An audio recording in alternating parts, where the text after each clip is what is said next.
Let's do this. Get ready for the Dirt Life Show.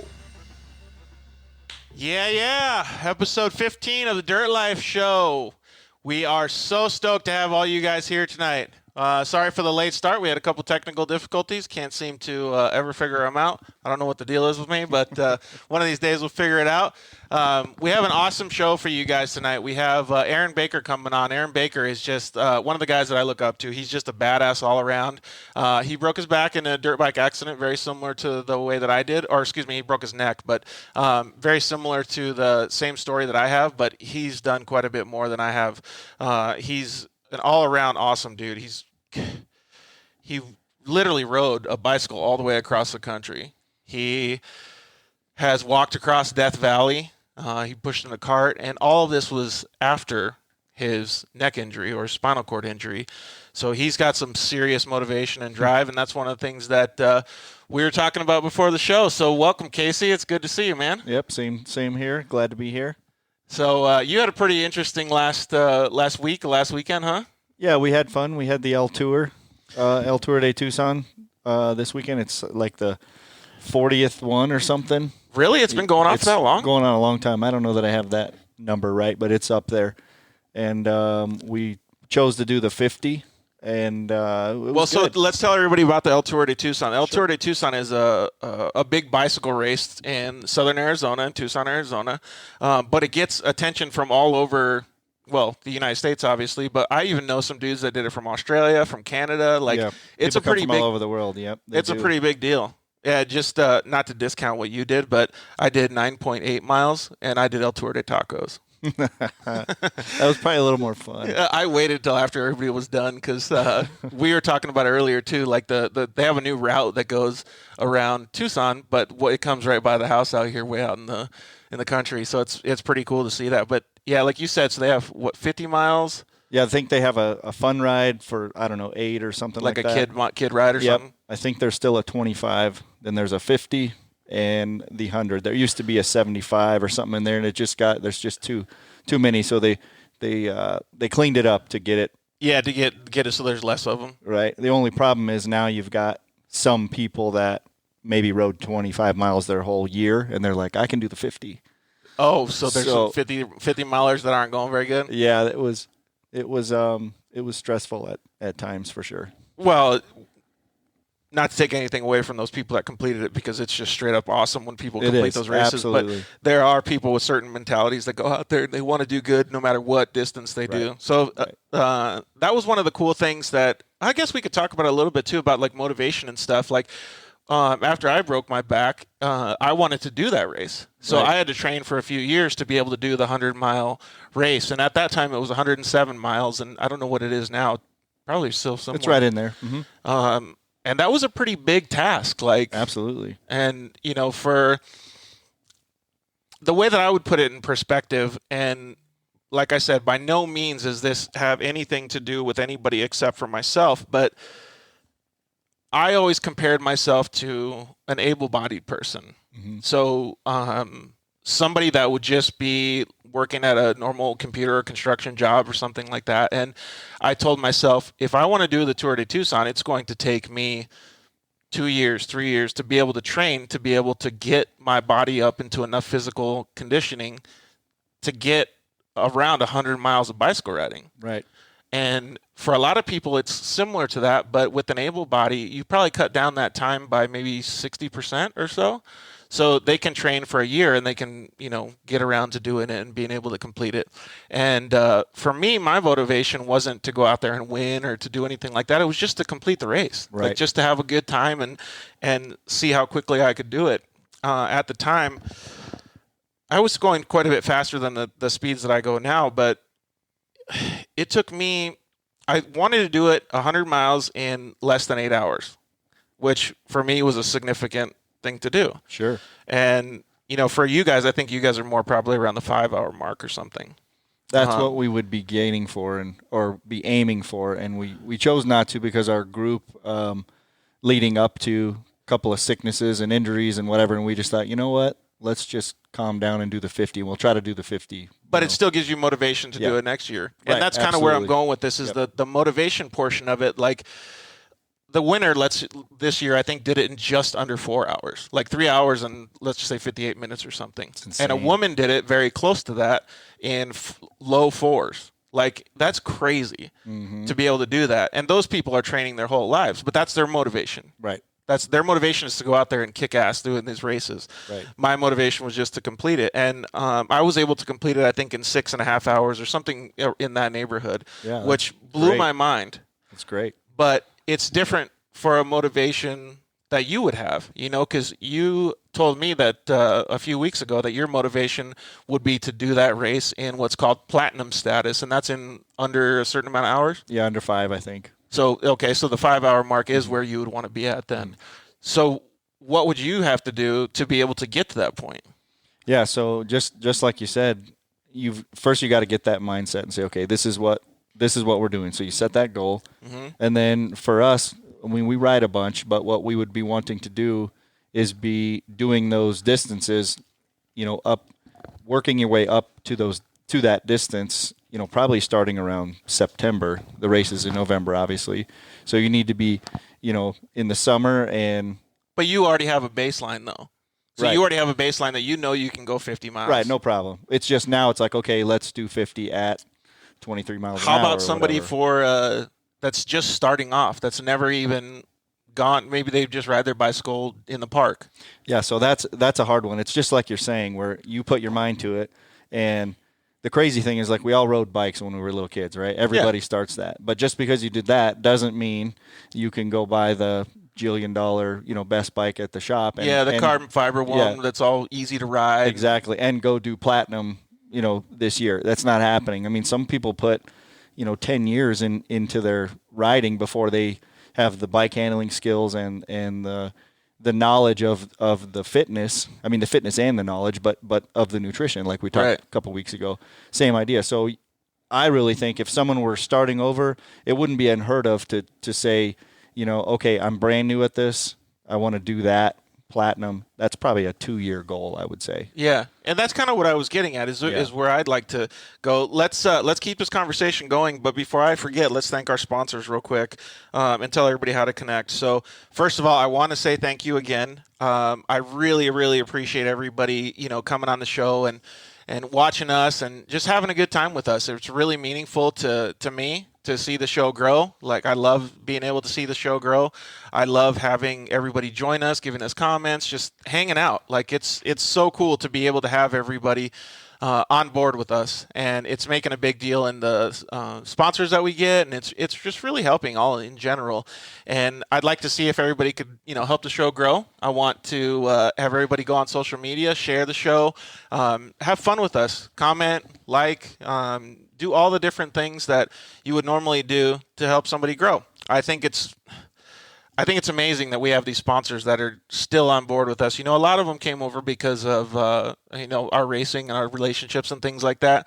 But it's cool to get their feedback and to understand what they want in marketing for their businesses and stuff. And we have some really, really cool shows coming up. So I want to thank the guys at Rigid Industries. We want to thank Fuel Wheels. We want to thank Solderweld. We want to thank Zollinger Racing Products. We're doing some cool stuff with those guys. And coming up in, I think it's about 2 weeks, we're going to change the show from Monday to a Friday. So Friday, December 6th. And we're going to go up to Shock Therapy. And we're going to do the show from their warehouse. And we're going to have, it's going to be really cool. We're going to start we'll call it a party. So it'll be the Shock Therapy Dirt Life Show party and live show. And what we're going to do is around 5 to 7 o'clock, we're going to have beer and whatever food, probably tacos. I got to look for some catering places up there in Phoenix. So that's going to be really cool. And when everybody has a couple of beers in them on the Friday night, then we get to have a show at 7. So look out. Yeah, so we want everybody to come out and start yelling and screaming and having a good time with us. I think it's going to be pretty rad. So I think that's a cool little evolution in the Dirt Life Show. I think it's showing how we can grow, how we can scale with our sponsors, and just have a good time. So we definitely want to thank those Shock Therapy guys for having some fun with us, and we'll get to talk to them about their Baja 1000 too. So I bet there's some amazing stories. Dude, just going down there to pre-run would be cool. So connect with us. hit us up on Messenger and stuff, and we'll give you information about the shock therapy show, and you guys can come out and check it out with us. That's just going to be a really good time. Plus, who doesn't like beer and tacos? So, so to get back into the motivation stuff, what I was trying to see if we could understand a little bit more is, what motivates you pretty well. You're a self-driven person, and I am as well. But how do you get somebody, like, let's just say they want to do the Tour de Tucson, or they just want to lose weight, or they're motivated to be a better person in general. Maybe they were, negative in a past relationship or something like that, and they want to change, they want to be more positive. What do you do to help them to understand what it takes? Like you said, maybe it's a 2-year goal from getting off the couch to being able to ride 50 or 100 miles on your bicycle. So what's the first step? Do you write down in a book that you want to accomplish these goals, and then you figure it out like line by line how you're gonna, in my terms, eat the elephant one bite at a time? Like, what would you do? Yeah, it's tough. Everybody's motivated by different things, right? Well, everybody's motivated by money and tacos. Tacos for sure. But I don't know. For me, I'll be the first one to tell you. I'm sure my wife would agree. Probably coworkers too. I'm not the most organized guy, and that's hard for me because I almost end up putting too much effort. In my mind, I'm putting too much effort because I can already see it all. Right in your head. Yeah, and that's bad because, like, in my job, I have to help people be organized, and I'm not the best organized guy, so that's not good. So, you're talking about you're organized in your head, but it's hard for you to describe or to lay out the organization for somebody else. It's almost like I can see it. Just my brain works so fast. Just being Mr. ADD, I guess. I just can see the steps, and then in my mind, it's like it's a waste to get it put down. So you can already see the end process. It makes sense. But I don't know that that's the best way because not everybody can see what's in your head, right? Yeah, exactly.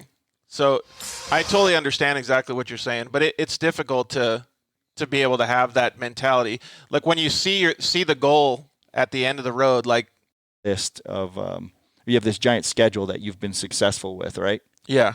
So that's probably someone that, like, I envy someone that can be that organized because when you start to get down, the chips are down. You remember all the things that you've done because you've meticulously gone through the steps. Through each one. Yeah, exactly. Where for me, I'm like, oh man, we're just not going to do the 100 this year because everybody's sick. So do you think making goals like, so you don't just have to make a goal in general to achieve it, but maybe take notes along the way of like what you failed and what you did well? Because absolutely. If you're jotting it down, then you could maybe help yourself. Right, and you definitely need to be fluid. I hate using that word. That seems to be the new buzzword. But, no, I think that's really good. But you need to because things happen. We'll take our journey up to this event. A lot of our guys got sick. Up to the event, the Tour de Tucson? Yeah. Guys got sick, and I got sick, and, life gets in the way, whatever. But what is it that you say, okay, forget all that. I'm still going to do what I had already, planned out in all the steps. I'm not saying that it's a failure in my mind, but it seems like it's a lot easier to not fail if you've methodically gone through all this. Yeah, when you're setting little milestones and benchmarks for yourself. So for some of you that have just joined, we're kind of talking about some of the motivation things that drive people in general. And it's really actually cool to hear your story because what you're telling me, just on this one event, you've done a lot of this, even when you had your professional motocross career. It's different. Like, it's different than the way that I would approach it. Like, I have that same ADD personality that you were talking about with, I can see it. I can see the goal, but maybe my ADD is different because I forget a lot of shit along the way. So that organization and writing it down has to happen for me. Like I can't get away with not doing it because I'll miss steps along the way. Sure. So I'll miss it, or if I do miss it, then I have to go back and do it again. So like, let's just say I missed it 1 week, I'd be like, shit, I got to do it again. Like, so I have to do it twice the next Double week up. or so. Yeah. Right. So it's kind of weird, but getting off the couch is one thing, and having motivation to get off the couch, I feel like is the hardest part for most people. Right. There's some examples that I've seen people in computer jobs, especially, like one one of the guys that I saw in a previous computer job that I had, I was working for a software development company, and we were all software engineers, and one of the guys wanted to get in shape. He was a little overweight, and he wanted to get in shape, and his goal was clearly just to lose weight. Nice and simple, right? Well, what was he going to do? He was going to start riding his bike on the river walk, which is kind of like a little boardwalk, sidewalk path, and he started doing it. He was having a lot of trouble. He was ready to give up, but he didn't. He just consistently did it enough to where he wasn't burning himself out. He was still, I don't want to say not eating right, but he was still eating what he wanted to. He didn't change he didn't just force himself to do all this massive life changes, right? He worked his way into it, and that was successful for him. And I thought it was a good way to do it. Like, for most people, you can't just say, I'm going to go ride the Tour de Tucson, and this is my end goal. If you're going to ride 100 miles around any city in any state, even if it's all flat, it's still going to take a lot of work. Right. Yeah. Everything that goes along with it. And that's kind of what I'm getting at, is that I'm laying my cards out on the table saying, I can't do that. I'm not good at doing that. Yeah. I'm more of, okay, let's set a goal, but it's not going to be so specific, which is funny because I'm a major detail guy. I always get caught up in the details, where a lot of times you just need to have the 747 view of this goal. So maybe, like for me, I need to say, okay, I'm doing 100 miles, 50 miles, whatever. It'd be nice to do it in X amount of time. If I do that, great, I succeeded. If I don't, well, I'll take note to do it better next year. And that's kind of a little more of a seat of the pants kind of a way to take it. But a lot of people have that same mentality, though. But everybody's different. Right. And I think, I mean, when we talk, can you imagine deciding to walk across the desert? I still don't know how Aaron Valley? decided to do that. That's amazing. But walking across Death Valley is like literally a death wish. Totally. So imagine what had to fill in those lines. I'm sure this guy's probably pretty specific about it, because, okay, so you walk how many miles and then you're out of water? Yeah. It's called Death Valley. He pushed a cart across, like he had all his supplies in. He had a film crew with him, and he had emergency backup and stuff, so he was safe. But sure. But you know what I'm saying, and it can be applied to all kinds of things. Like we talked earlier, the business meeting, we should talk about that a little bit. Yeah, like, so if you're nervous to go into a business meeting, what's the motivation? Like, let's just say you have only like a very small amount of time or a small window to prep for it. Let's just say you got to go into a business meeting, and you're wanting to get a promotion in a week, and you have to ace this meeting to be able to show your boss that you're doing well. Clearly, most people will get nervous in a situation like that. It's very stressful. Maybe they want to excel because they're going to get married in the next portion of their life, and they need to make more money. And there's all these big things that come in and collapse on this one meeting, right? Right. And so what's the motivation? The motivation is to succeed at this meeting. But how do you go about doing it? How are you going to perform at the meeting? You got to stay calm. You have to prepare for it. Maybe you have to stay up all week, and then on the last day you get rest, so you're nice and rested for it. And you have to study on all these topics and do these certain things. It's the same basic concept as what you're saying to ride 100 miles in a year. Right. So I think it really, really makes a big difference. And I always tell kids when we talk to them, we do motivational speeches and stuff, that anytime you want to do something, the best thing that I've ever done is something that Joe Rogan said. If you're going to be the star of your own movie, how would you act in that movie? So the star of your movie has to be this glorious person, right? Like, the movies are cool, right? The movies are better than real life. So if you're going to be the star of your own movie, how do you have to be? You have to be better than your current self. And so it makes a big difference when you look at it like that, because let's just say you want to be the star of your own movie, and the star of your own movie is an astronaut, or a firefighter, or a plane captain, or anything like that. You have to be the star of your own movie, and you have to grow the whole thing to be that star, right? You don't just all of a sudden be a star astronaut by jumping in a spaceship, because you'll die. Right. But I also think that's where some people, this doesn't work for me. I'm some people when I'm saying this, is if it's too specific, which again is funny because I'm a detail person. If it's too specific and you don't meet that specific, it's it's demotivating, right? Yeah, to a certain extent, yeah. And I see where you're going with the too specific, like the little milestones you're being specific, but Right. you're not giving yourself enough credit because you have a very specific drive. Like Well, you have know, to. What I'm getting know- at is, I think that what seems to work for me is that, okay, we know these milestones that we need to hit them, but maybe we have to know that we're on the right track when we hit the 7th one. Yeah. You know what I'm saying? Like maybe the first through 6 were horrible and they were behind schedule and terrible, but all of a sudden, right. But now when you get to halfway or 7 or 8 or whatever caught it is, up. yeah, now it's like, hey, we're on track, and it seems to be it's almost like this organized chaos, which isn't good, but that's a really good point though, because that's like, don't get demotivated during the process.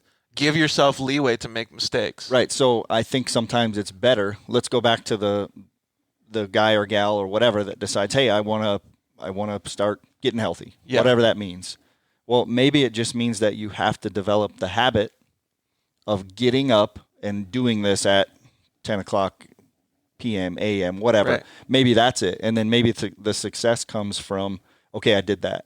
And now I'm at the point where I'm already doing this. I'm starting to see, I feel better. I'm doing exactly what I was hoping I was doing. Just didn't know exactly what it looked like. Exactly. And that's kind of contradictory. But then you go, okay, I can do this because I just need to make it a habit. That's almost exactly what Tiffany's saying, is just stay the course. Right. Yeah, so if you stay the course, even if the course switches and turns different ways, but you're still on the same, you're still going to achieve that goal. Sure. That's a really good point, because now that I think about it, like when I was trying to do all these different things like the Ironman and stuff, I had no clue what I was doing. So and I'm writing it down. I think I have this perfect list to be the Ironman, right? To do this one goal. Right. I had no clue that all these things were going to pop up in front of me. I didn't know that I was going to be super shitty at swimming. I didn't know that it was going to take so long. Right. Like I didn't know that all these things were going to happen in the medium to get to those goals. But you're so right when you say maybe at the 7th goal or the 7th week mark or whatever it is, like you can catch up, because I don't know if I really ever caught up, because I think I was still underprepared when I went. Sure. But I was close, Right. and I still got to do it, and I still achieved the goal. Right. But I made so many adjustments, like what you said. So maybe I do have a more similar mindset to what you're talking about than I think. And then I think where it really has to happen is when you become the senior at whatever you're doing. Mm-hmm. You know, we raced moto forever. I raced RC cars forever. And now we can talk about it with a little bit of maturity. And now you get to that point where you just lived it, and now you learned, and you don't really realize it until you're helping a newbie. That's true. And you're like, whoa, how do you not know this stuff? You know, it's like second nature. And they're like, well, just like you. You're like, oh, I'm going to do a triathlon, an Ironman. What do you mean I have to swim? Oh, I need to figure out how to swim, right? You know, these same guys when they were brand new at, you know. And I asked the professionals, and they helped me. Right, exactly. So I guess what we're saying, we're kind of talking in circles, but everybody's motivated differently. But I still think the success comes from, you have to learn along the way. And you have to have some kind of, even if it's a blurry vision of where you're going to go. Yeah. You have to have that. Those seem to be the very... So for the smallest example that we have, if you're a human being that just wants to lose weight, just vision yourself skinny. Right. Sounds easy, right? Well, yeah, but if you have that vision and you never lose it, right. then the stuff that happens along the way will be a lot easier. Sure. Or maybe it's just the habit of, I'm Taco Tuesday for sure. Yeah. But I'm not going to Taco Wednesday, Thursday, Friday. Saturday. Exactly. Right. You know what I mean? Maybe So you can make that's a difference. maybe that's the blurry look at it. Okay, I'm just going to focus on this, and then everything else is... That's what my goals should be. That would be a huge motivation for me. Or tacos after every bicycle ride. That's what I try to do. That's why I do it. Yep, exactly. So you ride 100 miles every year and do all this training just so you can eat tacos. Well, the bad thing is it's a funny joke, but where are we at? Oh, I did an extra 5,000 calories. Yep. That means I can supersize this afternoon. So, and that's one of the things that we're going to talk. Like, we're talking about motivation and the way that you get to these certain goals in your life. And for me, it's been like a constant constructive motivation because I've been forced to do it. forced to get over things like injuries and things like that. I wasn't forced to do an Ironman. It was something that I wanted to do.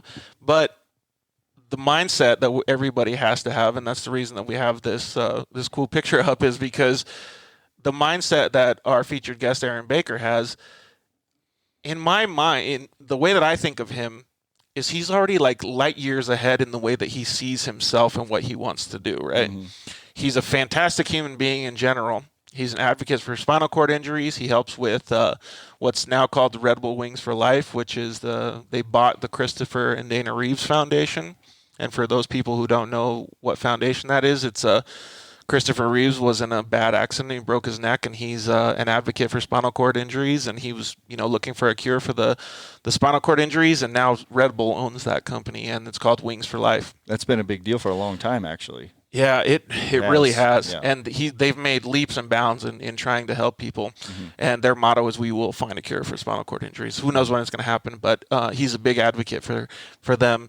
And his mindset has taught me a lot, because his mindset is not just never give up, which I always claim never give up, but he's always moving forward.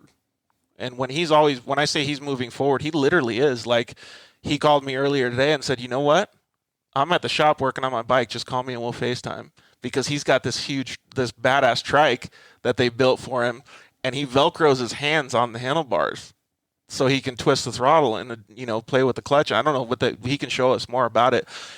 But who thinks of cool stuff like that? That's awesome. Like, so his mindset is something that I would like to grow my mindset into, you know? And I think a lot of able-bodied people should have that same outlook, is like, what's normal to him isn't even on the map for us. Right. So it's so cool to see that. It gives you like a super different creative mindset. And definitely. I can't wait to talk to him about it and see what he has to say. And it would be cool, like, how did, people invent electricity? Was Einstein that invented electricity, or the light bulb, or whatever it was? But that mindset is kind of the same. Right. You know what I mean? I do. Yeah. So I don't think that there's hardly any of us out now that have that same creative mindset. Like, it would be really cool if we could all change and be a little bit more free and creative like that. Well, I feel like sometimes I would say in my professional career, in work, I seem to do my best work when I'm backed against a corner, which is not where I want to be, because I don't like to be stressed.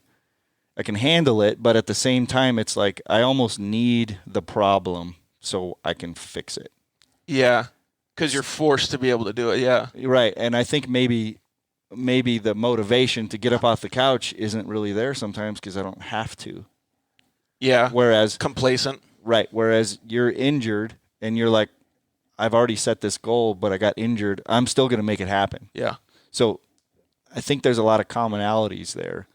Yeah, it is. It's true. Like, when people always come up with good shit when they're backed into a corner, but it's that fight or flight thing. Right. And the motivation obviously comes from different places and things like that. But I definitely want to see where his motivation is. Since it's 7:40 already, I think we're about 10 minutes behind talking to him anyway. So let's take a commercial break, and we'll come back and we will talk to our guest, Aaron Baker. Can't wait. We'll see you guys in just a minute.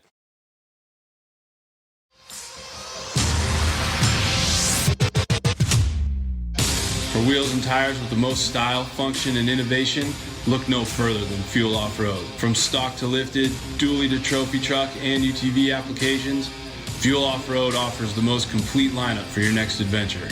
Whether a weekend warrior or racer, you can't go wrong with Fuel's massive line of trail tough truck and UTV wheels and tires. Good looks, better prices, and the absolute best range of styles and applications. Find us at fueloffroad.com.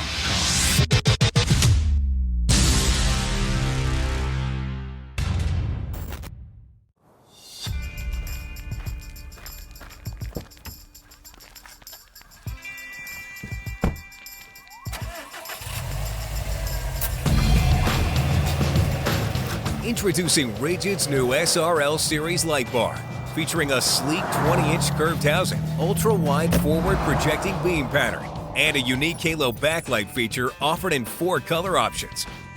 The SRL Series light bar's new optic combination projects light over 70 degrees wide, with more than enough distance to safely drive in low visibility conditions, making it the perfect lighting solution for most applications. The Halo backlight feature is offered in red, white, blue, or amber, and is wired independently from the forward projecting light. Instantly transition from style to function with the flip of a switch, making it easier than ever to own the night.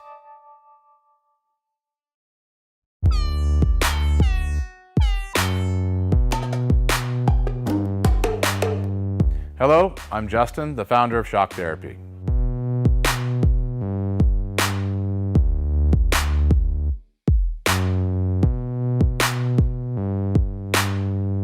Shock Therapy has been around for 5 years, but we have personally been tuning suspension on off-road cars and race vehicles for over 25 years. We tune between 10 and 15 cars per day, every single day of the week.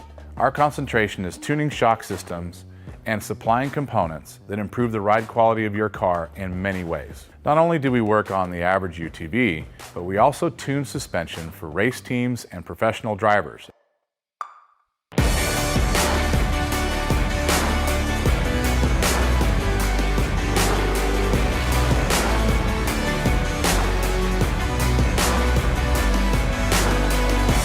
We currently tune for over 87 race teams in Best in Desert and Score. Our clients and race teams rely on our suspension components to allow them to win races and keep them safe. Suspension is a moving target, and we are always trying to hit that target with every customer that we work with. Each customer's needs can be different, and we tune our kits accordingly. Our research and development never stops. We improve our components every single day. As the industry evolves and improves, so do our parts and kits. As of right now, we have over 100 products for UTVs. So when you bring your car to us, you have the satisfaction of knowing that you have the most experience, the highest quality products, and the fact that your car is being tuned specifically to you.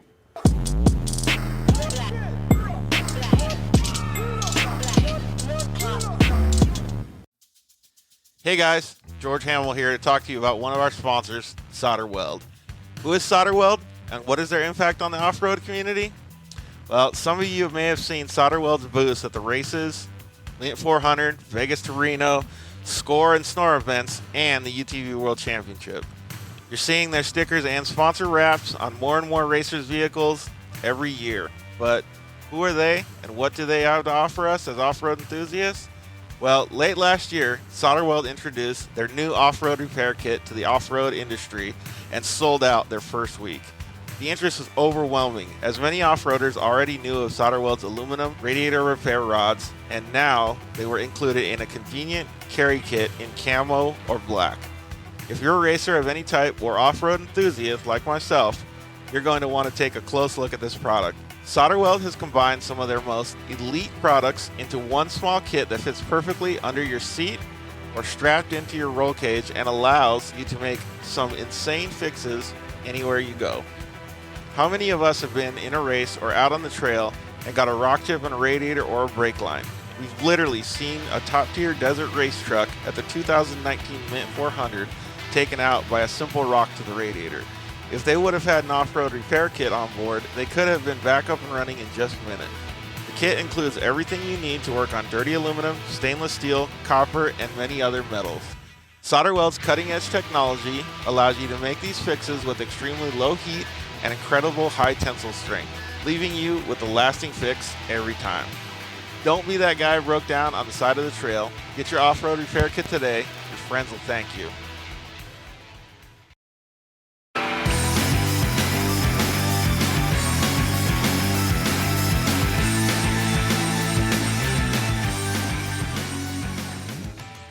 Yeah, we are back.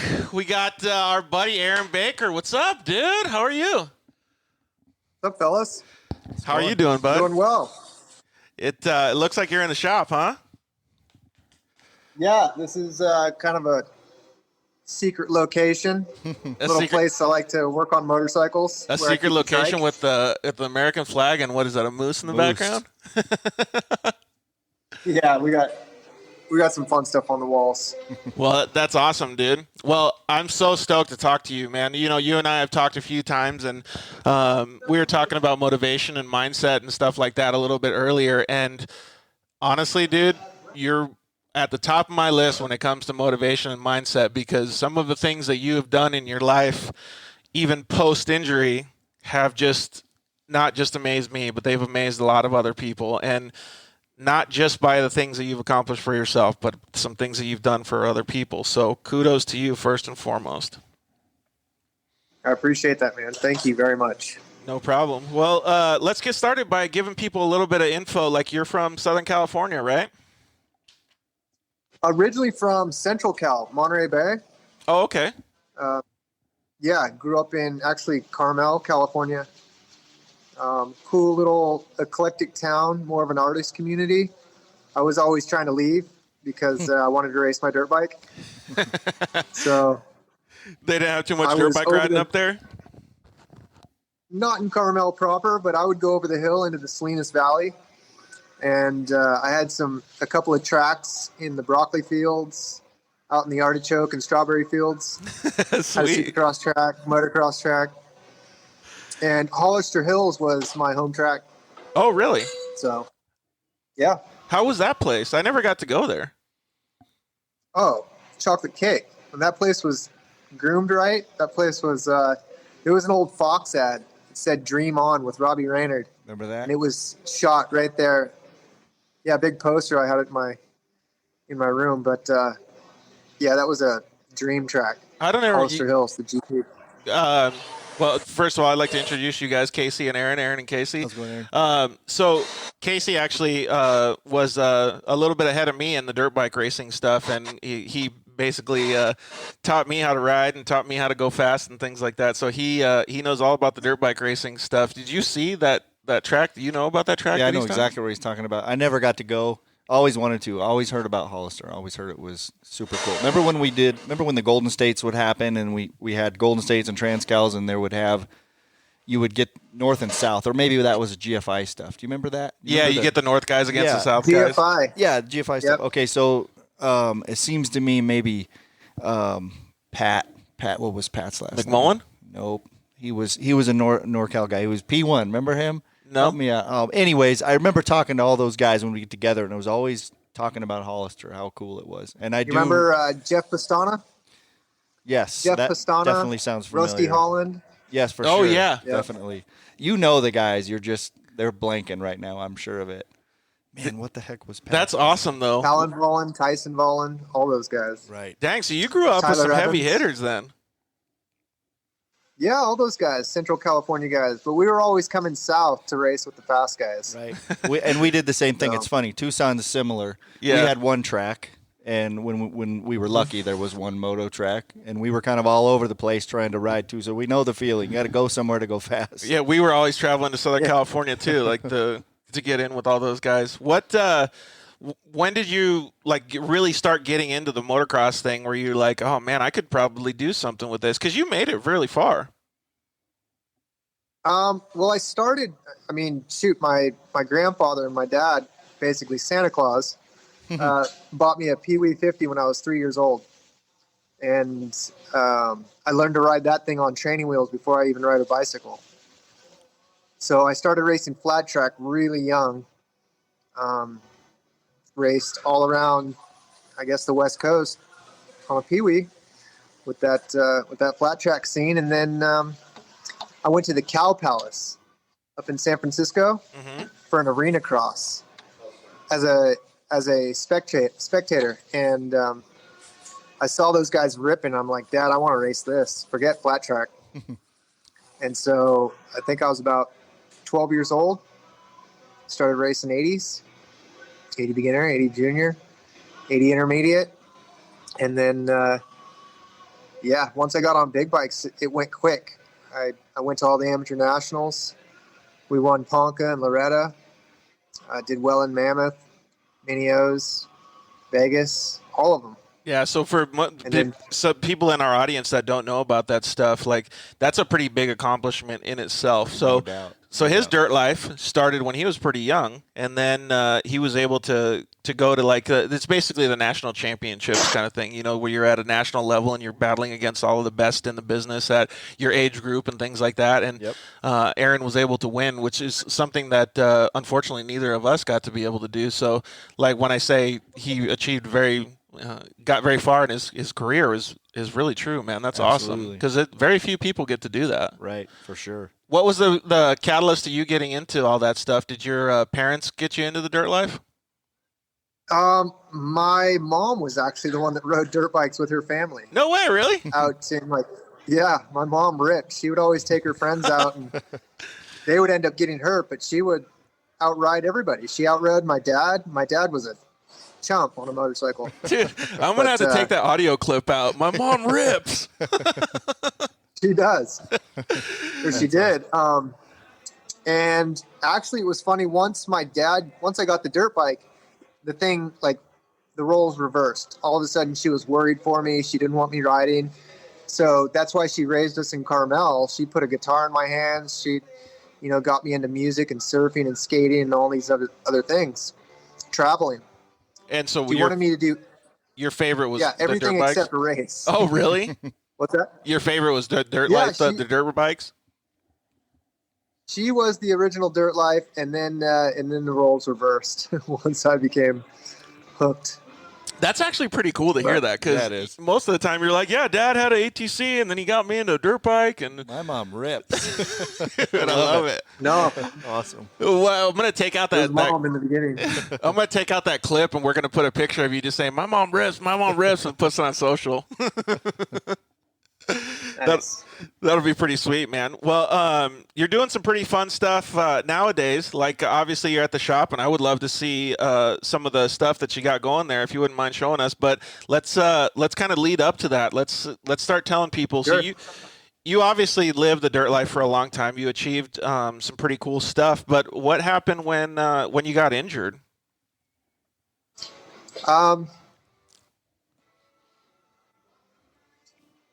Basically, I was training for the outdoors. Supercross was wrapping up in 1999. I just turned professional late in the season, 98.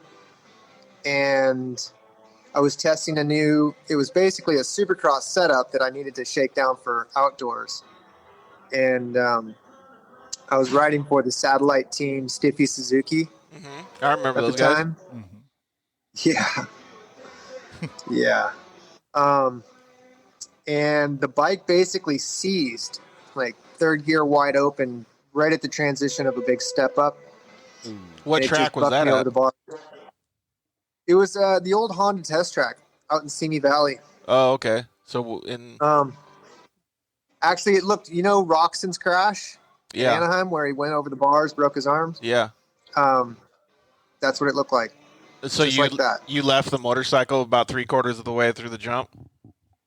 Yep. And then just rolling up the windows, and the downside of the jump was really long and steep, and I kept over rotating, and my arms didn't break my fall. It just right to my head. So when you landed, compressed. You landed on your head as like a compression fracture or a twist fracture? No, it compressed my chin into my chest and broke 3 vertebrae in my neck. Okay. So at that time, when you broke your neck, you were obviously classified as a quadriplegic. But what was the talking to me, I already understand a lot of this stuff. But to our audience, tell them a little bit of the things that happened to you, because I know that one of the things that you had said was, shit, like I can't see anything. I just see a rock. Like, I can't do anything. I just see a rock. Yeah. I mean, basically what happens with paralysis or a spinal cord injury, it's like flipping the light switch on the wall. Like, all the electricity, all the impulses to the body are just immediately shut off. So I was motionless. I remember the sound my neck made when it broke. And I just laid there on my right side and my hand was in front of my face, and there was a rock next to my hand, and I was motionless, just like that stone. If nobody was there, if nobody ran to my aid, then I would just lay there. I would lay there and die. That's so heavy though. Like, and that goes back to the motivation stuff that you and I were talking about before. Like, when you're put in a situation like that, like you said, when you don't have, like, you're backed up against the wall, what do you do? And so it's clear that, like, in a situation like that, he probably doesn't know yet that he's backed up against the wall and what he's going to do. But what were your thoughts, Aaron, like during that time when you were laying there? I mean, I was basically in shock, just trying to keep a breath in my body because, everything was paralyzed. I was barely breathing. And I just knew the gravity of the situation. I knew how bad it was. And so when the paramedics came, a helicopter was called, I just instinctively instructed them not to take my helmet off. I knew that it would make shit worse.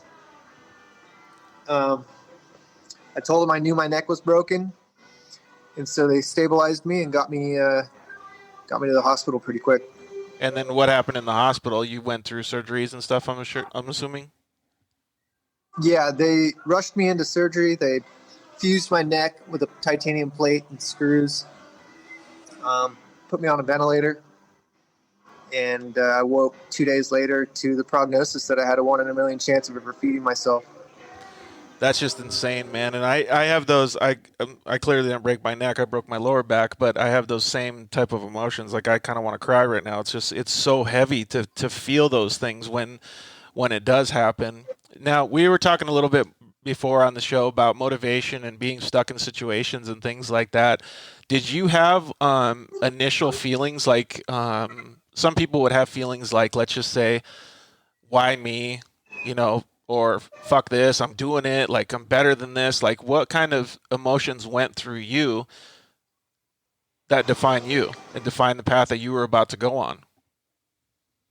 Well, there was never a moment of why me. I never asked that question because life happens,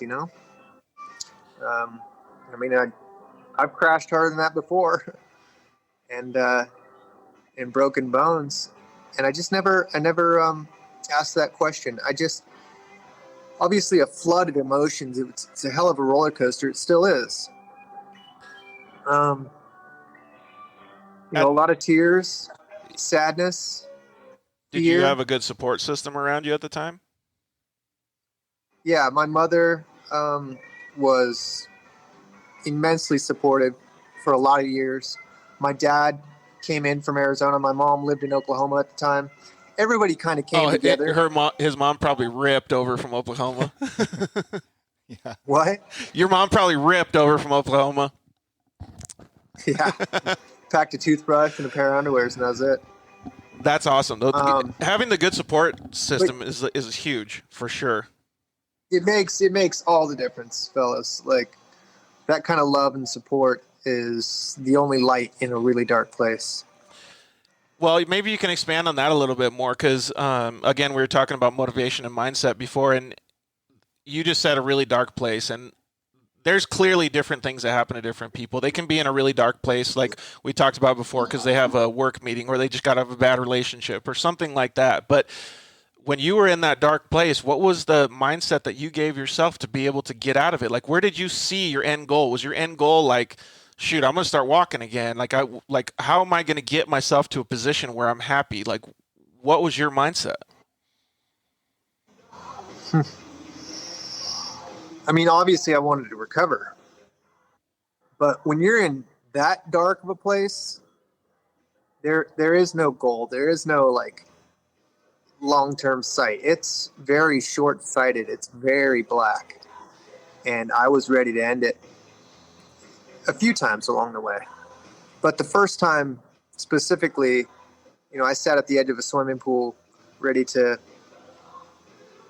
tip in, and I sink like a rock. That would have done it. What got you out of that? Something just, I backed away from the edge and decided to keep moving forward, I guess. Went back and I got a hug from my mother. I got a hug from my sister, and my dad was there, and decided to give it another day. And that was it. Basically, literally day by day. Yep. Hour by hour. We say that I poured all my. We say that day by day stuff a lot when you're injured. We heard the same thing with Mike Young from Road to Recovery. We had him on the show, and he said that he takes it every day the same way too. He goes to sleep saying, tomorrow's going to be awesome, but when he wakes up, he's still paralyzed. Like it's just one of those things that you have to deal with. But when we think about it, probably Aaron can agree with this, is that everybody wakes up with the same thing that could be bothering them: a bad relationship, unsuccessful marriage, anything, like a bad job that they hate going to, like anything like that. So Yep. Aaron's next day is always going to be better, you know what I mean? And that's the way I think too. So it's cool to see that. I remember one thing, I'll preface it and lead into it. Aaron has a movie out. What's the name of the movie where you walk across Death Valley and you explain where your sister painted your toenails and things like that? That's called Coming to My Senses. And so anybody that hasn't checked it out, it's fucking awesome. It's called Coming to My Senses. And is on Netflix, right? It was on Netflix. It just ran its course. It's now on Amazon and iTunes. Okay. It's on EcoBoom. Even if you got to pay $10 or any price for it, it is so awesome to watch this. And you can watch him walk across Death Valley. He explains a lot of the things that he's gone through in his life. And we were talking about the support mechanism. One of the things that he had that was so awesome that I've never seen somebody coordinate themselves this way is, can you explain a little bit about your sister painting your toenails and what that did for your mindset? Because that's so sweet. Yeah, that was a part of my rebuilding process, redefining myself. I used visualization, as an athlete, as a racer. I'm sure you're familiar with it. Absolutely. You sit on the starting line. You can imagine perfect laps and technique and an outcome, winning. I started to instinctively apply that to my body. The way I thought about how my mind or my brain controls my limbs with electrical signals, electrochemical impulses. And my sister came in and thought she was going to cheer me up one day in the hospital. She brought her nail polish in, a bunch of rainbow colored nail polish, and she sat on the bed and uncovered my feet and just started painting my toes against my will. And she's like, if you can kick me, then I'll stop. And she painted them different colors, you said, right? Yeah, my left big toe is blue, my right red and green and yellow and purple and all these colors. Look like Skittles. Imagine the visualizations that you could do with those colors and stuff, though, Case, like being able to see that. But that's the thing, right. Yeah. I'm laying there and I'm staring at my feet, at these colorful toes, and I would close my eyes and start to imagine that color moving up my leg, like blue. My whole left leg became blue and going up my spinal cord through. This is the site. I mean, that's the only spot that has a problem. It's just an interrupted signal. It's like kinking a garden hose. Yep.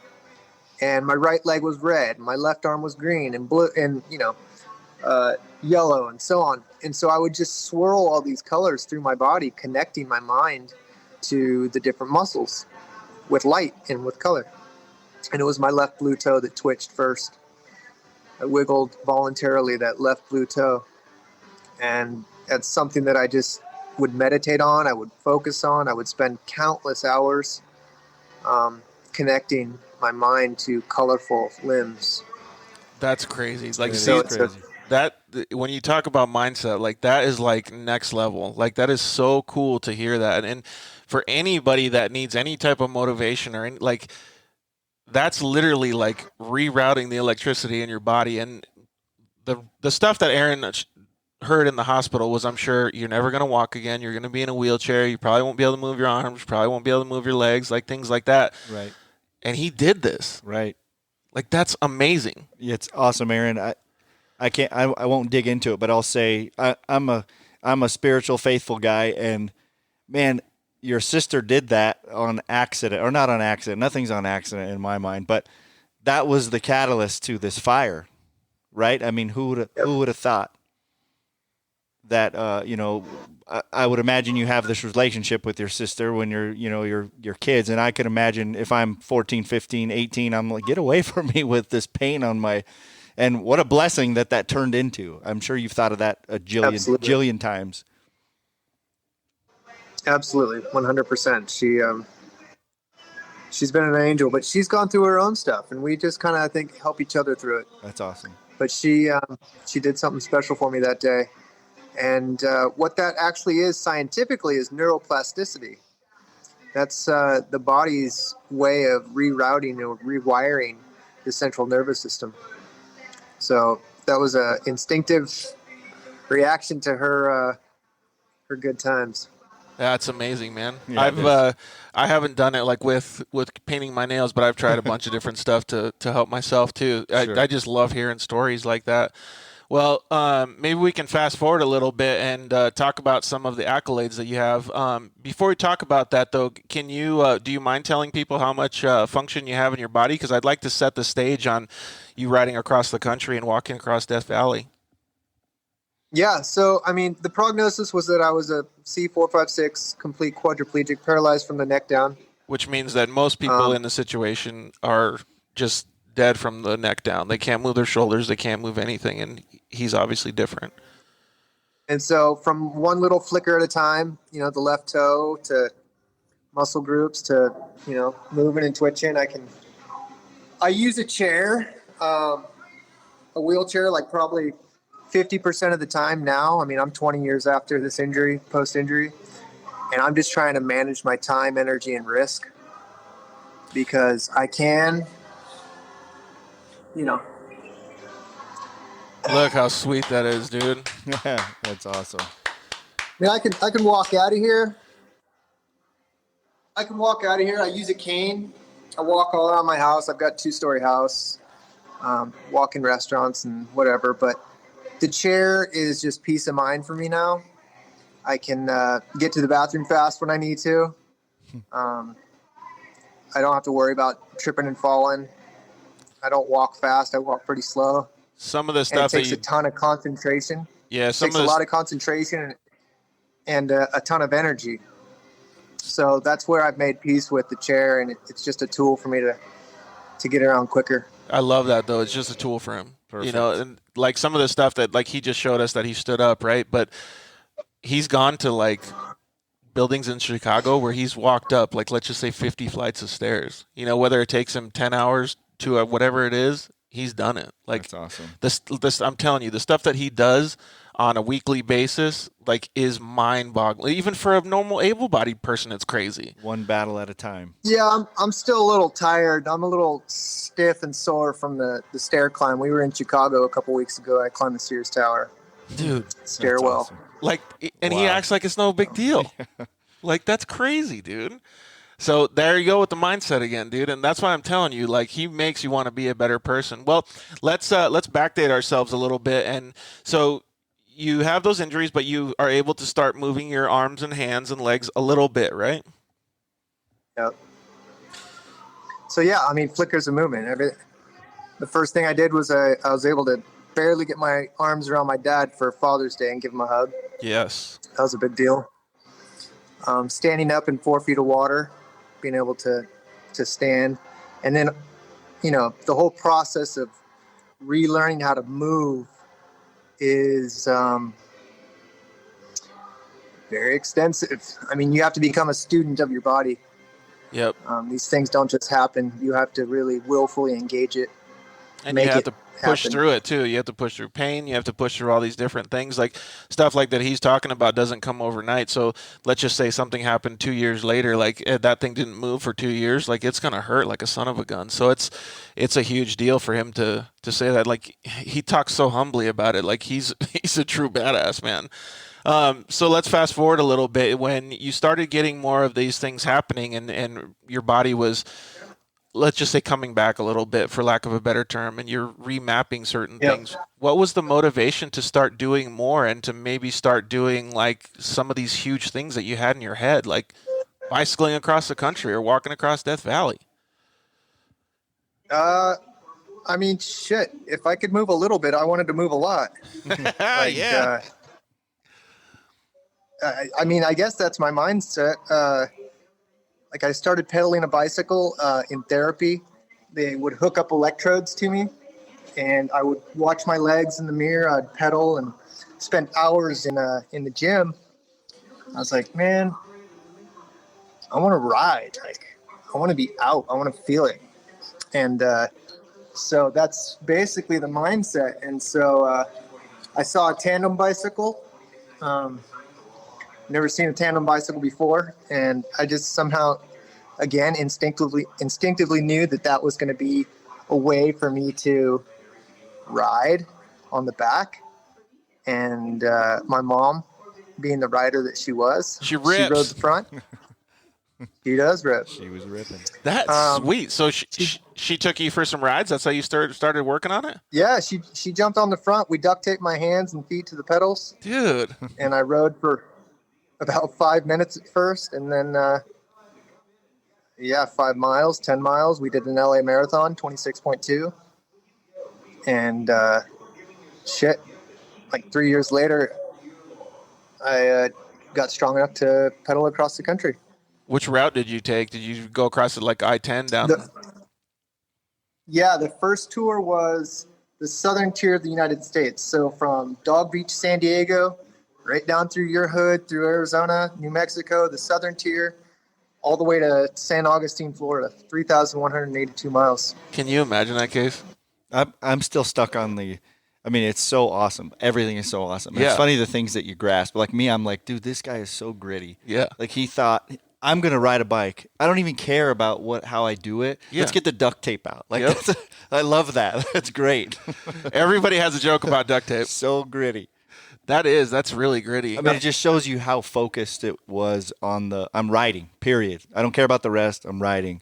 Well, we got to do the hands. Okay, get the duct tape out. That's great. I love it. We were talking about this the other day, too. And do you clip in with your feet and stuff? Because that's the only way that I can actually ride a bicycle. My mom said that she saw just an able-bodied girl not being able to get her foot out of the clip, like riding down the street. And I don't know if she fell over or whatever. But I was like, well, it's the exact opposite for me. Like, I have to make sure my feet don't fall out. So I crank the shit out of those things. Right. And then when I need to get off, I'll use my hand or like I'll crank it out. Right. Because there's no – and he used duct tape, so I don't know. What do you use for your feet? I started with duct tape, then I went to cages, and then I always ride with clips. Yeah, so you just clip Zero them in. float clips. Yeah, so super tight. Yeah. Totally. Man, can you imagine riding a bicycle? How did you do it? Did you take breaks and stuff, stay at, and then go like on your next journey, like each state? I set it up just like a race team. I knew I needed a motorhome because I needed to have that base of like a home base with all my food and a good place to rest and bathroom and shower and all that. So it was Harley Davidson's old executive rig. Sweet. We got that thing. Towed a van. Or actually on the first tour, it was my Jeep Cherokee. And just had a team of friends with me, cameraman. And, we would just ride 30 to 60 miles every day. So there's Pull where over random spots. There's where the whole dirt life thing comes back into his life again. He set it up like what he thought a race was, like what he knew, just like what you're saying. Like you knew how to do certain things, and now they qualify in real life in your job or whatever it is. Like he did the exact same thing, man. That's so cool that your mind never forgets those things, and it comes full circle to help you again in something that's not even on the dirt. It's on pavement, but it's bitching. Like it's a huge task. No, I apply so many fundamental principles from dirt life to everyday life, business, relationships, like it all like it's a foundation of, I don't know, information or understanding that works everywhere. It really is. Like my education on a dirt bike is so valuable to me. It really is. And even we're going to talk about some more stuff, but it really is valuable in everything that you do. And we'll talk about some of the stuff that you did in Death Valley and stuff, but you just mentioned in your relationships and things like that. You have a fantastic family. You have a great wife. Before you were thinking about getting into walking across Death Valley, what did your family think of that? Like, how did you discuss it with them? And what was tell us about the family stuff. Well, I mean, there's a big gap between the first tandem bicycle tour in 2007 to walking across the desert. I ended up making it to Florida and then deciding I wanted to do it again on my own bike. And I built a special made 3-wheeled bike where I rode again from San Francisco, 4,202 miles Holy shit. to Washington, D.C. Awesome. So I did that tour twice. That's And then badass. after that, Was it on the Strava? Paralympic program. Just kidding. What's that? Was it on Strava? I'm just kidding. Strava or it didn't happen then I these started days. Yeah, that wasn't around. And then I started racing for the Paralympic program. United States Paralympic Committee called me and asked if I wanted to race that trike. I said, hell yeah. Of course. That's my background. Dude, sweet. And so I started training like intensely for about 3.5 years with the intention of making it to London for the Olympic Games. And I won a national championship, DNF'd a couple of times. And then 2 days before I was to get on a plane to go to London, I got a bladder infection. I got sick Oh, man. and went to the hospital. And I sent my coaches a selfie from the hospital saying, "That's it, fellas. I'm not going to make it." So that's where my mindset shifted away from the bicycle and away from cycling. And the conversation I had with the family about a new goal, and the light bulb went off one day when I was in the grocery store with my wife. I was pushing a shopping cart, and I was walking pretty well, pushing that shopping cart. And I'm like, babe, I need to just keep pushing this thing. So I pushed it across the parking lot, and I'm like, shit, I need a lot further than this. And that's where we've seen those pictures of those rocks out in the desert where they look like a snail. Yep. They leave like a trail behind them. They just look strange. I'm like, that's me, man. Like, I'm going to go out to Death Valley. I'm going to go to that place. I'm going to walk as long and far as I possibly can. And so that's where the whole concept for walking across Death Valley came from. And that concept is not And the just family something. took me. So crazy. That concept is not something that you come up with. So when we were talking about the new normal, like that new normal for him is having an open mind. So one thing that I saw that's been with me ever since I got hurt is a guy named William Blake said, if the eyes of perception were clear, everything would be as it really is, infinite. So if you have an open mind, you can see anything. And that's exactly what he did. Right. I just think that's so crazy, and I relate directly to it because every time I go to the grocery store, I'm like, dude, this shopping cart helps so much. So let's fast forward a little bit. What'd your family think of when you were like, were they like, you're crazy? How did we go from a shopping No, they know who cart I am. They have trust and faith in my process. I don't just throw myself into the fire, I'm not too reckless. I try to calculate my risk. So there was a lot of pre-planning, logistics. I did a bunch of research and made sure that my route was good and that I had an out. That's why I actually took somebody with me, and the guy I took actually happened to be a great filmmaker and photographer. And so he basically just let me do my thing, and he was in and around pointing a camera at me. That's awesome. And I researched a baby stroller on eBay. I bought a jogging stroller, a giant mountain bike jogging stroller with disc brakes and Maxxis off-road tires, and I put a solar panel on it, carried all my own food and water, and in one umbrella. You got to watch this movie, dude. I can't wait. It's I'm badass. seriously, And it's not without like adversity though. Like he ate shit and like he had problems. Like there was a bunch of stuff. Like he'd wake up in the morning and be like, dude, like I can't go anymore. And he'd just get up and start going again. Like I don't know how he did it. Like some of the stuff looked like defeating.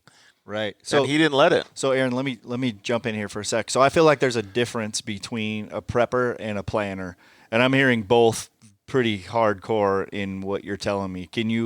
How do you feel like that? Because I think with moto, that dirt life that we all knew, it was all about prep. I think. Right. I mean, you could plan everything, right? But the best you could do is visualize what's going to happen in a moto, right, or a championship or whatever. But you prepped for it, and you did all the things. You took every reason away that could hurt you, mechanical, etc. But then there's a whole nother aspect to this with the planning, because you have to stop a certain time. You have to have food and water, like you said. I mean, am I going somewhere with that, or is that how do you feel about that? Yeah, no.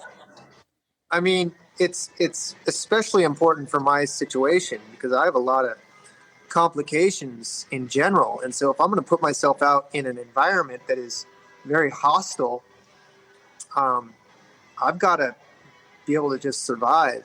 So it came down to really being methodical with the process. Again, being able to visualize success. But really, I'm going into the unknown. I don't know what I don't know. And the only way to go is to be confident in my abilities, in my preparation. I'm about as good as I could be for the situation. And then just be prepared to step off the edge.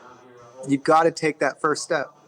And then that's all I did was I took one step and a second step and literally tens of thousands of steps stacked on top of each other culminated in success. Yeah, and you're right though. It's because so awesome. He had to plan for heat. He had to plan for cold. He had to plan like everything, and all in a little cart. So he had to everything had to be planned out. How long did it take you to go across? even down to the food that I took was very specific. I took a special made food called pemmican. It's what the old Western wagon trainers used to eat. Right, and it won't spoil. An Indian right? food. And it won't spoil, right? Right. Yeah. It's made out of a beef. It's basically like a dried beef or a beef jerky that you grind up. Right. You add tallow or rendered fat back to it, and you add goji berries, spirulina, bee pollen, like these really high vibing foods. You add it all into this thing, and you create like a beef jerky ball, and it doesn't spoil. That's crazy. And I would eat one of these. This is amazing. I would eat one of these balls every hour.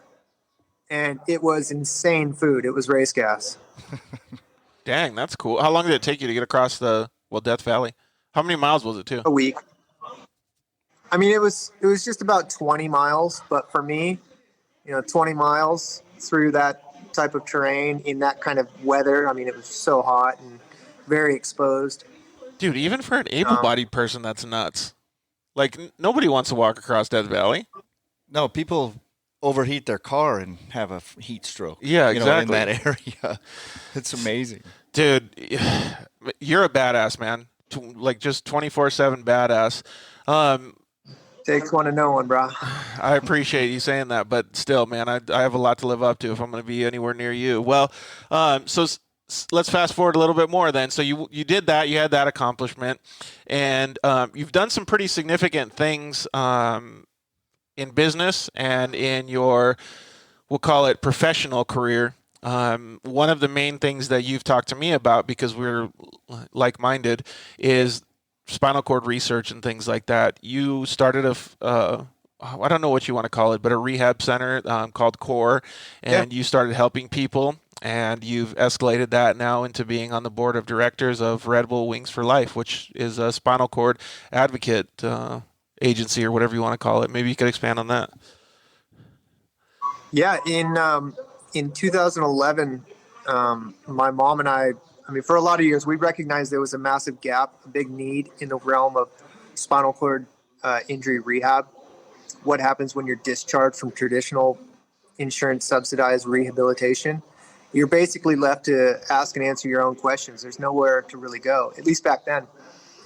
And so she and I put all of our eggs in a basket and opened a facility we called CORE, the Center of Restorative Exercise. We had a partner who was my original exercise physiologist. He's the one that basically mentored me and educated me on my body, kinesiology and exercise science. And we worked that business all the way up until this last July, where my mom and I sold it. We sold it to our partner, and we're on to new things. And one of the new things is my real deep involvement with Wings for Life, which is Red Bull's charity of choice, with the sole purpose of finding a cure for spinal cord injury. We fund world-class scientific research around the globe with this mission to discover solutions to all the complications and liberate people from these chairs. Dude, I love that. That is so cool. And for anybody that thinks like this, Red Bull has unlimited funds and that this is some easy thing that's going to be cured, it's not. Like the amount of knowledge and everything that needs to go into this, like it's like curing cancer. You need to really focus on it. And any type of things that, like, we have some things that we would like to do to be able to get money to donate to the foundation and just different things like that. So if anybody ever wants to talk to Aaron, they can contact him through us or on social media. We'll give out his social media stuff before he signs off. But if anybody has any information or wants any information on Red Bull Wings for Life, we would love to give it to them. Yeah, the coolest thing about Wings for Life is that Red Bull covers all the operational costs. So every single dollar raised goes directly to these projects, and that's guaranteed. And moreover, every single dollar that's raised, Red Bull matches 2x. So if it's $1 million, it's actually $3 million. That's amazing. That is, and that's so unheard cool. of in the realm. That's unheard of in the realm of nonprofits. Absolutely is. I think that's so cool, though, because I was thinking the other day, like, I have a couple little things that I would like to do and get donated. So, like, even if we raise $1,000, $3,000, that's a good chunk of change for one person to raise. I mean, yeah, it is. So I would love to be able to do some more stuff like that. So, like I said, if anybody out there has any, want or need to be able to help spinal cord injuries patients or family members or anything like that, like, definitely hit up Red Bull Wings for Life, or you can hit up us or Aaron too. What's some of the stuff that Red Bull Wings for Life does? As you talked about the world run and different things like that. Yeah, we do events all year long. We had a really successful year this year with the Wings for Life World Run, which is a unique format running event where people all over the world will begin running, walking, or rolling together in their time zones. So in California, it's 4 a.m. Florida, it's 11 a.m. In Europe, 1 p.m., so on and so forth. And we all run simultaneously to benefit spinal cord injury. It's pretty extraordinary. This year, or 2020, it's going to be May 3rd. We have flagship runs all around the world, but then we also do app runs. So you can just sign up on your phone, and instead of running towards a finish line, the finish line follows you. So everybody starts, and then 30 minutes later, a catcher vehicle, usually driven by like some celebrity athlete, like David Coulthard, the Formula One racer, or Lindsey Vonn, or whomever. But the catcher car slowly chases everybody and starts picking you off one at a time. So slowest runners get caught first. Last person to get caught is the winner. That's pretty cool, though. That's cool. It's a cool concept. Yeah, it's an amazing format. So that, again, May 3rd, 2020. And we have Wings for Life Golf Classics. We've got other one-off events. We had a scavenger hunt last year. But, in Red Bull fashion, we do some really out-of-the-box stuff. Before we get into asking about like the things that you do on the side with your family, can you tell us a little bit about the HBO movie that just came out with, I don't know how you say his last name, but Paul Basagoda, So do you know was who a he is, Red Bull Casey? Rampage. Yeah, he's a Red Bull Rampage guy, the downhill mountain bikes. Oh, and just got injured a couple years ago this year? A couple years ago, yeah. Yes. Okay, I do know. And he started filming himself, early on in his recovery. And Red Bull Media House at the time decided to shape this into a really magnificent story. And in my opinion, it is the finest filmmaking I've ever seen out of Red Bull. And I would they definitely should not feel disagree really with that. proud. Saying a lot. It's bitchin'. And what's the movie called again? All of Us? The film is called Any One of Us. Any One of Us. Which implies a spinal cord injury can happen to any one of us at any time for any reason. Bottom line, you don't have to be an extreme athlete. And quite frankly, that, extreme sports only accounts for, 6% of total injuries. What was the statistic that they had on the movie? There was 250,000 or something injuries. What was it? Every 2 minutes, someone is injured, has a spinal cord injury. Can you believe that? So, it's 250,000 new injuries a year. It's, they're big numbers, but they're not big enough to warrant large funding. It's all private funding, and that's why we exist. And we're very fortunate that the sale of the film to Red Bull, all those proceeds go to spinal cord injury research. Dude, yes. So we're very, very proud of that. That is. So you gotta watch check it out. It's called Any One of Us. Any One of Us on HBO. It'll be on HBO for the next 10 years. So I had I saw it on social media, and I'll actually post it too. But I don't have TV, so I went over to my parents' house and watched it. And that was it was a good idea and a bad idea at the same time, because I was fucking crying the whole time. Dude, it was so emotional for me, but it wasn't because it was emotional like I was hurt. It was like every single one of these people, any of us, like all the people that are on the show, Aaron included, all had similar emotions that I did. Right. And I was just like, God, it's so amazing to see it. And I wasn't disappointed. I wasn't crying. I was crying because I was so happy for all these people. And at the end of by yourself all of a sudden. Yeah. Right? Exactly. Is that what you're thinking? Mm-hmm. Yeah. So that's awesome. It's just nuts. So definitely check that out, and check out his movie too. What do you usually do with the fam? When I know that you're going to show us something super cool in a little bit, but what do you usually do with the fam when you're just hanging out? Just hanging out. I mean, shoot, I haven't had much time to just hang out lately. This is hanging out at the shop. Talking shop at the shop. Yep. I enjoy my time when I get it here. I love to, I'll go over to my mom's place, my sister. I've got 2 nephews that are into the dirt life. They race side-by-sides. Oh, cool. My sister married into the O'Neill family. Mm-hmm. So O'Neill, motocross gear. So they're racing all the time. I like to go out there and. Are they mad at you because you're always repping Fox? Yeah, I'm the guy that shows up to family gatherings in Fox. Everybody's all pissed off. But that's cool. And I can't help it. They've supported me since '95. So yeah, they're an awesome company too. So you're lucky to have them support you as well. The things that I was kind of getting into was you don't just have fun. You do stuff. His fun is different. You know what I mean? Some people have fun going to Disneyland. He would have fun going to Disneyland because he would count how many steps he could take. You know what I mean? Right. And his wife would be there right there with him, supporting him. Right. Yeah. So to get back to that question of, what do we do for fun and stuff? I mean, nature, really. If I go to Disneyland, I'm going there to appease my wife and her sister. They love Disneyland. That's all. I prefer the mountains.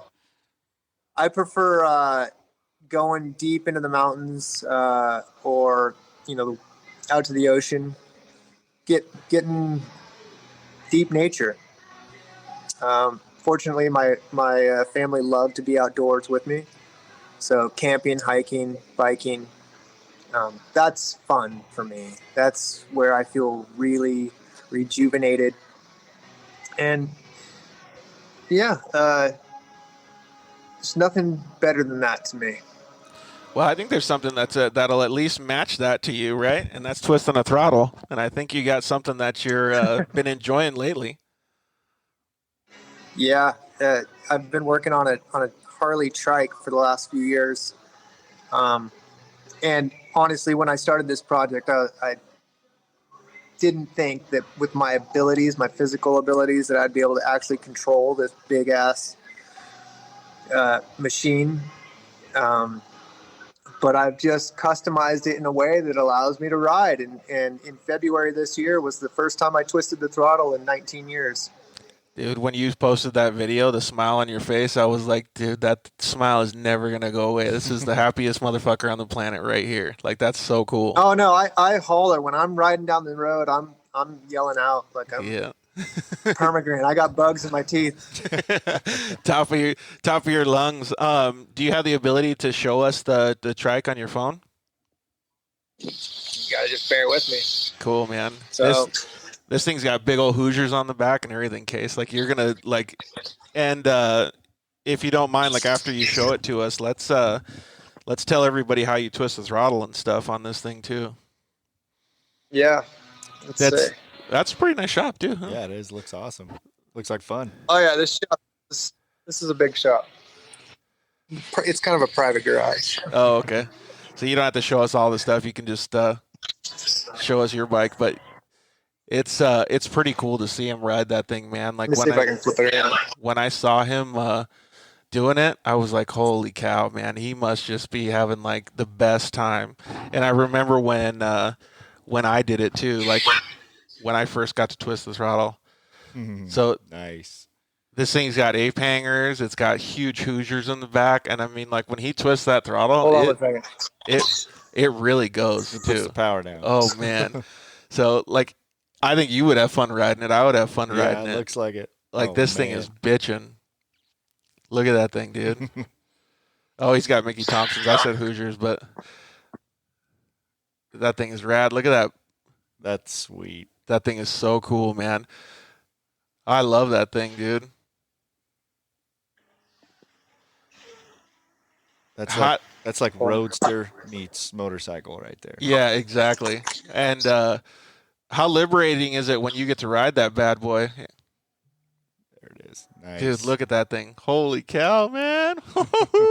See, would you like to try to get on that thing and ride it around? Probably too much horsepower for me. Yeah, who knows, man. That thing is sweet. I love that thing. How liberating was it to ride that thing when you first rode it? So, yeah, sorry. No worries, we can still hear you. This thing is a hybrid between a 1998 Heritage Softail with an Evolution motor, 88 cubic inches, and a sprint car. There we go. That's something was there. A sprint car rear end, and I took two left rears, and so that's what these Weld Racing sprint car rear wheels are. Mickey Thompson meets. And I've got the fuel cell. Let's see. Yeah, on the back there, right? On the Stinger. This part here is the fuel cell of the sprint car. Oh, wow. That's super cool. Awesome. So that's where the fuel bladder goes. And then there's a front brake, shifter, rear brake, not the clutch. I've got an automatic clutch, but I also have a clutch pedal. Hold on. That's pretty cool. That is cool. And so I think he can show us too. He has basically like on the like Velcro his Oh, on that side. Cool. Yep. And then Velcro throttle. Yep. See what I was saying? He just Velcros his hand on there so he can move the throttle. Nice. So, like I said before, when we were talking about like what the new normal is, So for me, I didn't have to do anything as drastic as he did with the motorcycle, but I couldn't shift with my foot, so we put a what's a drag race shifter where you hit a button and you can shift up and down. I never ever ended up using the rear brake ever. I just used the front brake when I started riding again, and like with the side-by-side stuff, I couldn't use the clutch good, so I put the clutch on the handlebars. So it's all about what your new normal is and what you can adapt to, and clearly he's adapting super well to his dreams and to that bike, man. It's just really, really cool. How do you feel now that when you ride that thing? Yeah, you're good. How do you feel when you ride that thing now? There it is. Nice. Dude. Fucking love it. What are you talking about? I love it. Yes. When are you going to ride that thing some more? You going to go out this weekend? I just wrote it. I was going to An say, hour ago, I feel like this is right a before daily. we got on with This is a it. daily thing, isn't it? As much as possible. No, I mean, the shop is like an hour from my house.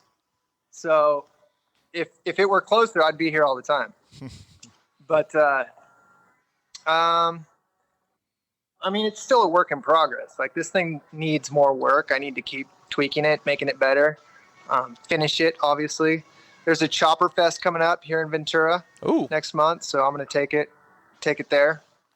Hang out with everybody? Yeah, but, I try to ride, like, once a week. That's awesome, dude. I'm sure he would ride more, but so we usually we got to start winding this thing down. We usually ask people how they want to be remembered and stuff like that, but for you it's always easy for me to think like how he wants to be remembered, because he's just doing stuff for people already. He's doing stuff, he's making his own path and things like that, but maybe I'm wrong. How do you want to be remembered? It's just for being a good guy, a good friend, humble and grateful. It's like an ellipsis, dot, dot. My story isn't over. I keep enjoying the ride. So ride with me. Hell yeah. So I definitely want to go ride. So maybe that's a cliffhanger. What's the next chapter? Yeah. Ooh. Say that again? I said, so that's a cliffhanger. What's the next chapter? What's the next chapter? Write a book and a direct book. Sounds like it. Yeah, and shit, what am I doing next? Some more stair climbs. I want to climb the Empire State Building. Woo-wee. Nice. In 2 weeks, I'll be in a special place. I'm going to go up to White Mountain. White Mountain is a very special place in the world. It's home of the bristlecone pine trees. Mm-hmm. They are the oldest living thing on the planet. Really? There's a tree called Methuselah. This tree is 5,200 years old, older than the pyramids. Holy cow. Have you heard about that? Mm-mm. Me Have to neither. look it up. The cells of these trees don't degrade. Basically, it's the tree of life. Like, the cells never die. And so this tree could, in theory, live forever. So I'm going to go ride my mountain bike up there and go spend some time with these trees. His mountain bike's bitching too, by the way. It's like a 3-wheel mountain bike. It's so cool, dude. Well, obviously, thank you very much for coming on the show. Like, I'm going to wake up tomorrow morning and want to be a better person. Just motivates me so much. Can you please tell everybody how to get in touch with you, what the easiest way to get in touch with you is, and then if they have any questions they want to ask you? Yeah, 818-424-2279. Perfect. I'm Aaron Baker is my handle on social. I'm AaronBaker.com is a website. You can find me on Wings for Life, Shield Healthcare, Permobile. These are just a couple of companies that I work with. Artists for Trauma is another nonprofit that I'm proud of. But through you, George, like social media, Yep. I appreciate you guys inviting me on tonight. So reach out to me anytime. Absolutely. Well, we've already put some posts out with your info in there, so you can always go to the dirtlifeshow.com or go to the Dirt Life Show's social media pages and check it out. We're also going to have this video archived, so you guys can check it out anytime.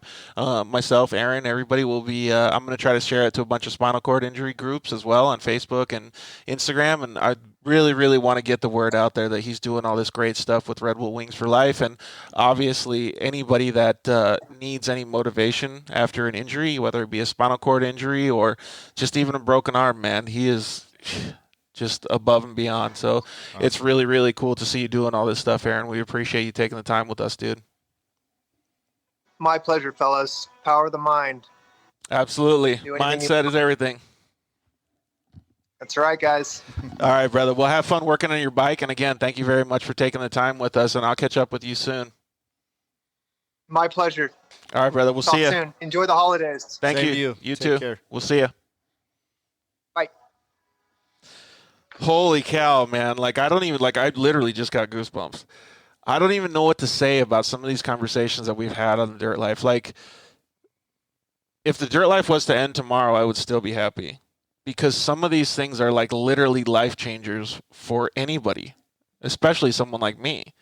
Right. Like, it's just so cool to see that. Like, well, anybody gets stuck in a rut, right? You get stuck in a rut at work and whatever, and all of a sudden you're like, this guy was pushing a cart through the supermarket, and he's like, hey, I got to keep pushing it. I'm just going to go to Death Valley. Hey, let's go to Death Valley. So you remember when you said at the beginning of the show, like, amazing. Sometimes you don't think it all the way through. Sometimes Right. you just go for it. He's the same way. Right. You know, like when we asked him, how does he want to be remembered? He's like, I just wanted to go to the White Mountain in 2 weeks, the next bro. thing, right? That's why I think, like I said, he's definitely a prepper. He preps he's figured this out, but then he's preparing for it. Yeah. More than I think maybe putting all the milestones in, like we said. Yeah, exactly.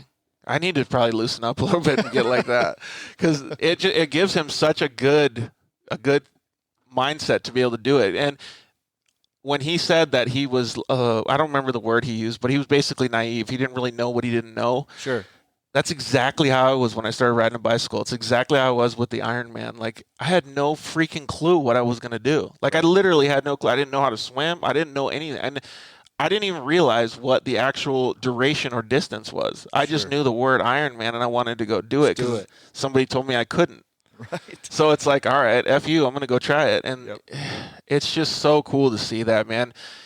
Now it makes me want to, I don't know if the 4,000 miles across the country, but it sounds pretty amazing. It would be cool to experience those things. Like, you know, when I just said that I'm going to wake up happier tomorrow, if I did something like that, or even the accomplishment of doing the Ironman, I could not wake up tomorrow and still be happy. So I can only imagine the sense of self-accomplishment that he has for doing all that great stuff, you know? Like, it really just gives you so much drive to want to do. Like, do you want to go to work tomorrow? You know, no, you want to go like riding, Right. like you're like, shoot, I did 50 miles this weekend. Now I got to go do 4,000. That's nothing. We got to do 10,000. Like, how the heck are you going to do that? Well, thank you everybody for tuning in. We really appreciate it. I know this show dragged on a little bit longer, but Aaron has so much already lived in his life. Like, it's 10 lifetimes for most people. Right. So I'm glad that we got to take the time with him. I'm glad that we got to hear his story. I hope it really motivated everybody. I really appreciate everybody tuning in. Thank you very much. I hope you got as much enjoyment out of it as we did. Thank you very much, Fuel Wheels. Thank you, Solderwell. Thank you, Zollinger Racing Products. Thank you, Rigid Industries. And thank you, Shock Therapy. We're going to have a cool Shock Therapy live show party in 2 weeks. We'll start promoting that tomorrow. We're going to come out with a little flyer. We'll get the Shock Therapy guys to promote it. So all you guys in Phoenix or Tucson, let's drive up there on Friday. We'll all hang out. We'll have a good time up there. It's going to be really, really cool. Next week's show, we have the Baja 1000 winner. Her name is Kristen Matlock. And yes, I did say her. She won the normally aspirated production 1000 or pro UTV normally aspirated class in the Baja 1000. She Ironmanned the whole thing. Iron Woman, the whole thing. Nice. That means she drove the whole 1,000 miles in the driver's seat without stopping or getting out of the car in the roughest terrain. Well, I don't want to say in the world because that's pretty, but basically, like, can't wait to hear about the mental side of that. Because 1,000 miles. yourself. Put it this way. Most of the time we go to the hospital to get an IV. She has it ready for when she gets out of the car. Like, that's how gnarly she is. Wow. So talk about motivation, right? Yep. Like, she's willing to put her body to the test to go win this race, and she did it. Mm-hmm. So I cannot wait to talk to her, get some of the mindset from her, just get some of the cool stuff. Obviously, I'm super jealous because they ate so many tacos. So they got to spend a lot of time down there. It was an awesome race. So thank you, everybody, for tuning in. We cannot wait till next week. We cannot wait to talk to you guys again in 2 weeks at the Shock Therapy Show. Thanks, Case. Thanks for coming in, dude. I really appreciate it. You did an awesome job tonight. Always a good time. Well, we'll sign out, dude. Thank you very much. See God bless. everybody. We love you. Take care. You've been listening to The Dirt Life Show with George Hamill and Cody Sanders. No desert tortoises were harmed during the production of this episode. However, a cat threw up and somebody shot a duck.